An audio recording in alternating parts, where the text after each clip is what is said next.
Thank you for joining me for this episode of God Talk, and I hope everyone had a great Thanksgiving week this past week. And what I want to talk about this episode of God Talk is a story that broke yesterday that I found interesting from the moment I read it early yesterday morning. And it's a story about the UnitedHealthcare CEO, Brian Thompson, being assassinated basically in New York City. And it was one of those crimes that, like, is this just New York City or is this a hit? And clearly, as the story is developed, this guy someone put a hit on him.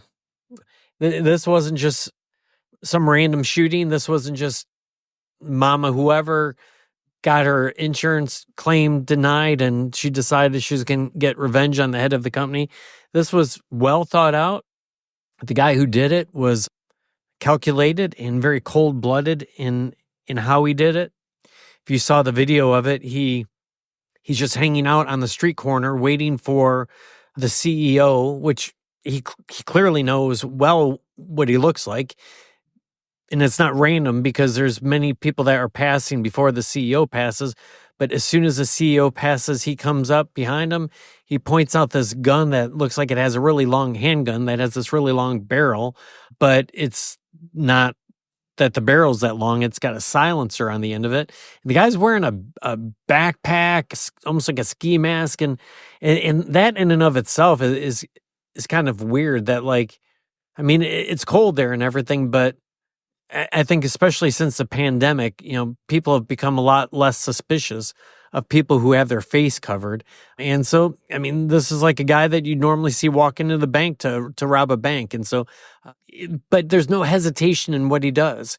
He just comes up behind the guy after he walks by, and then the video stops before you actually see the shooting. And I'm sure that there's the full video out there, but I don't need to see that, nor do I really want to see it. But this was done by a professional that was paid to take this guy out.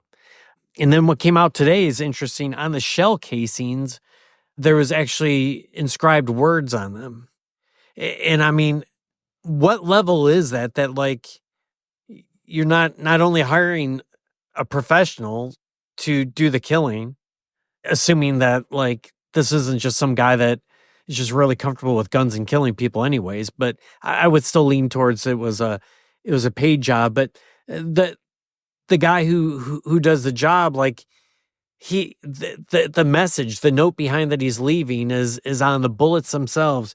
And apparently there was at least 3 shots that was taken that ultimately killed the CEO. And on one of the casings it said deny, and on the other it said defend, and the other one it said depose. Now, originally when it happened, before that information came out, I'm like, well, I mean, did his wife do it? Like, get his insurance policy? I mean, this is a guy who makes a lot of money. Someone was telling me that in 2022 or 2023, he made $10 million. I have no idea what he was making in the last year or two, but he was making a ton of money.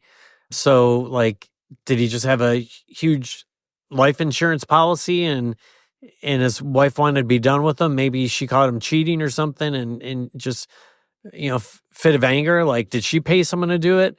But then, your mind goes other places. Like, was this someone who had a claim denied, was denied health coverage? I mean, someone had a significant beef to go through the trouble of not only killing this guy in such a professional way, of someone who's done this before, but then if you think about to take the time to etch onto the bullet casings what is basically like a murder note. When people commit suicide, a lot of times they'll leave a note behind.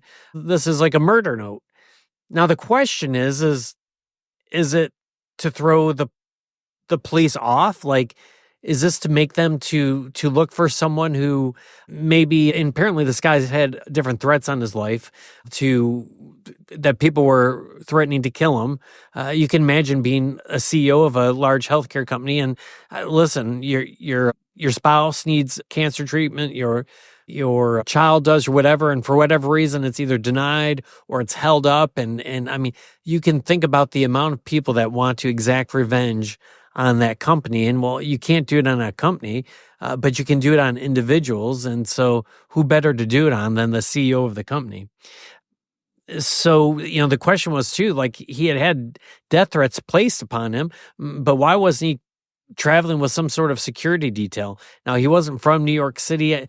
I feel like it was like Minnesota or a place like that he normally lived. Was this guy just like living in a little bit of a bubble of how violent some of these cities and these places can be? But once again, this wasn't random. It was like a shareholder meeting. Like, this person knew that he was going to be there, knew where he was staying, and was just waiting for him to go from the hotel to where the meeting was being held. And so there's apparently a 2010 book that was written and released in 2010. And it was called Delay, Deny, and Defend. And it's a book about how insurance companies work to try to save money, and that they'll, delay approving things, they'll deny coverage, and then they force you to sue them, and for litigation, and in the end, like, they save themselves money by doing that versus maybe spending $1 million on whatever your treatment's going to be. Like, they'll spend less than that to just kind of delay it, deny it, and then ultimately, make you defend it. And even if you do, if you've lived long enough to like survive whatever you need and be treated for, and you can collect, they're still going to pay out less. And honestly, like, I mean, it's pretty horrific. Like, seeing the video, like, I feel bad for this guy, right? I mean, he's just doing his job, but yet you can see it from the other side too, right? I mean, not only is he doing his job, I mean, he's like 50 years old. He's assuming he has a wife and kids, and like, he's just doing what the company's paying him to do, just like you're just doing what the company's paying you to do. And maybe some of you are in jobs where, like, you're pouring some concrete and it's not the best work, and your client's going to end up having to get that job report 5-7 years later at great cost, but that's what the boss is telling you to do. I remember when we're building the church, they messed some elevation stuff off, so messed some elevation in the front of the church, so they had to kind of re-pour the concrete, but they didn't dig it all out. They just kind of re-poured on top of it, kind of skim coated it, and they warned me at the time. They're like, this isn't going to last.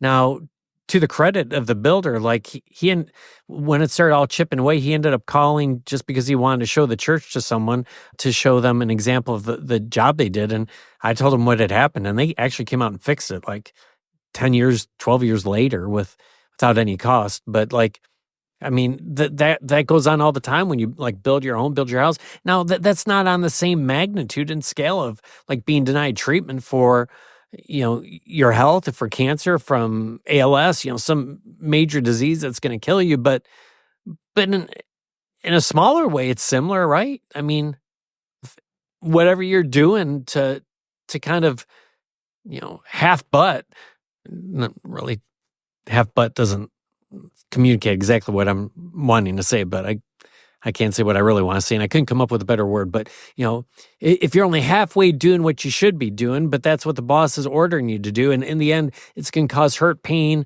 suffering, and whatever else to someone down the road, like, is that different? I mean, it is. It's just money versus life, but it's not. It's scalable, right? So, I mean, I feel bad for this guy who's just doing his job and walked out, his hotel that morning, having had breakfast, a decent night's sleep, maybe talked to his wife and kids in the morning, and he's dead before he knows it because someone's pissed off about something. But then you also understand it from the other side. Like, we don't know the story. I mean, how would you deal with the fact that, like, your kid was denied treatment and you had to watch your kid suffer and die a miserable death because the insurance company just thought it would be too much to treat them? It would cost too much. So they drug their foot and the kid died. And so, we get into this world in which, like, we have vigilantes, people that take justice and what's right into their own hands. And I have to tell you that that's a dangerous place to be in this world because let's face it, there's a lot of injustice in this world. And do we want everyone to be a bunch of vigilantes trying to make right what's wrong? But then again, flip that coin to the other side. I wonder if some CEOs are going to run their companies differently because of what just happened to this guy. Probably not. They'll probably just be sure to spend some of the company money to have, a swath of bodyguards with them. So it probably won't change anything. But the point is like, that's how you get people's attention, is by stuff like this. But does that make it right? And, the answer is no. Yeah, but this isn't anything new. I mean, people ambushing cops, right? There'll be some story that like incites people against police officers, whether, a police officer truly did something wrong or it's just the media spin on it. But let's face it, there's bad cops out there. And so, when the media emphasizes some of the injustices that can be done by people who are supposed to uphold justice, some people take matters in their own hands, and they're not just going after that cop, they're going after any cop, because if you're a cop, you're horrible. And they do it to judges too, right? I mean, judges that make rulings or poor rulings. Listen, I had a judge once that made a ruling against a civil claim that I had made for a car that I had that had malfunctioned, and that judge was, he was not a kind man during those proceedings, and I was a little mad at him. Kind of wish for an opportunity to be able to get back at that person.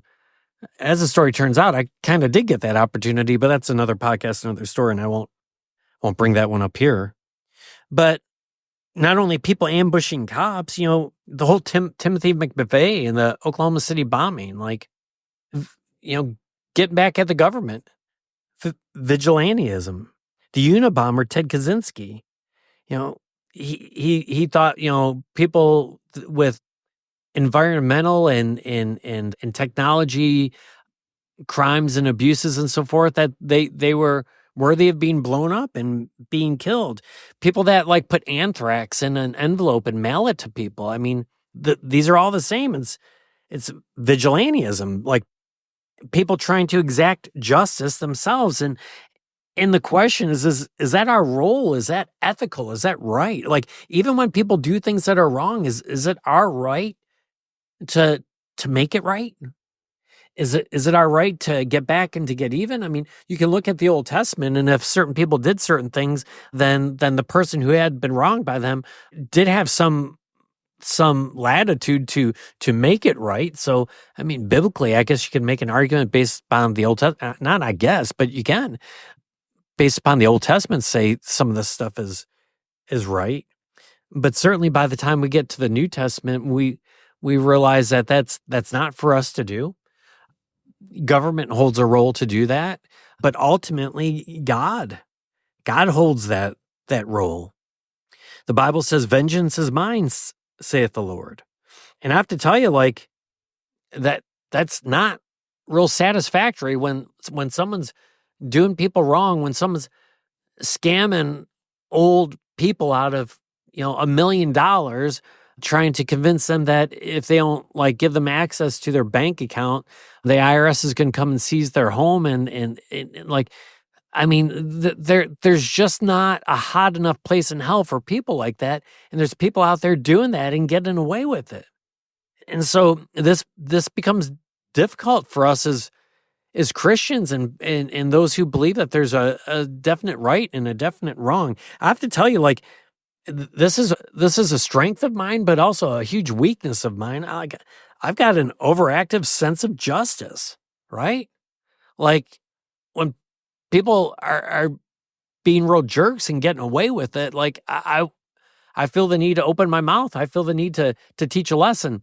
I remember many years ago, there was someone, just when they started putting roundabouts in this area, no one knew how to drive on them. And I don't remember exactly how it all played out, but this one person, like, they did something and they just started acting like a fool, and they were getting really aggressive towards me, and they were the one that made the mistake.